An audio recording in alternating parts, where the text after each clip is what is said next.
SENETA wa kaunti ya Meru KATHURI Murungi AUGITE wandikibwa arimu 45,000 ba JSS ni UNTU no MWANKA BUKARIKE.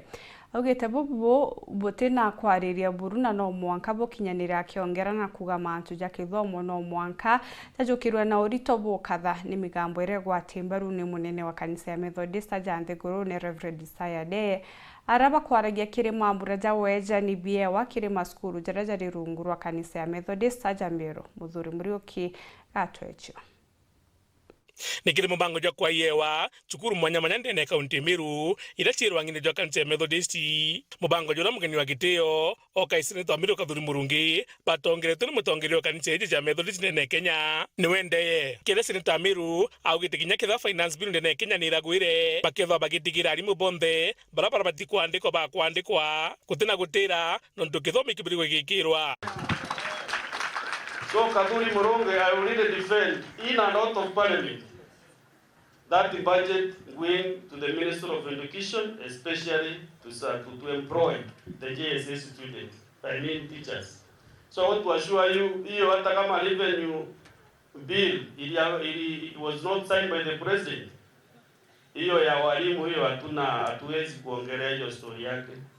So the teachers will be employed. And I think sasa sisi ndio tutaenda kwa barabara kama walimu hajapewa kazi, si ndio? Akigonto bobo kada kuthithika akethwa greta SENETA bonthe amwe nikenda kuinyiria thirikari ithwe kiandika arimu baba. So also as parliament mimi nitaongoza Senate kufanya maandamano huko kwa barabara. Ninyi mlifanya yenu tukawasikia, si ndio? Na tukaweka kwa budget. Sasa wasipoachiliwa sisi ndio tutaenda kwa barabara. Mimi nitaongoza 67 senators as the deputy speaker, because niko deputy speaker, hii ni kiti niliongezewa, lakini I'm the senator for Meru, lazima nitetee walimu wa Meru. Ntubura Bishop DEYE AUGITE nandi kuningana Kenya kinyite no MWANKA thombetho bekaranthi nikenda kwaraniria mantu jege mutarata jwa KITHOMO. Appeal that as we look to the future we will have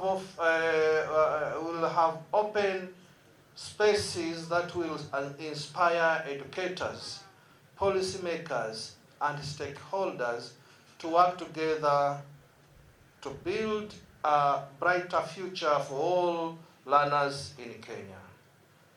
In doing this, we should seek to address the concerns of the 21st century, such as ethical values, equity, diversity, equity of opportunities, and excellency for all the children.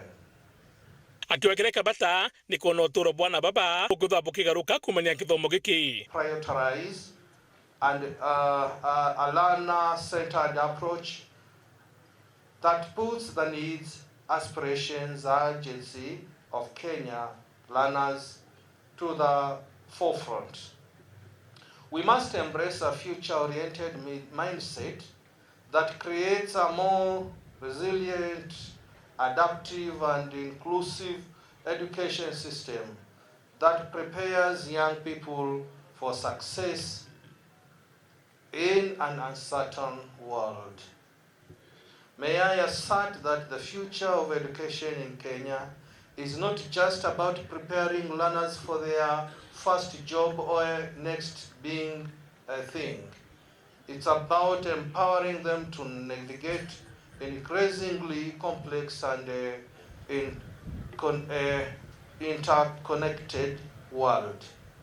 It's about giving them the skills, knowledge, and confidence to shape their own destinies and build a better future for themselves and their community.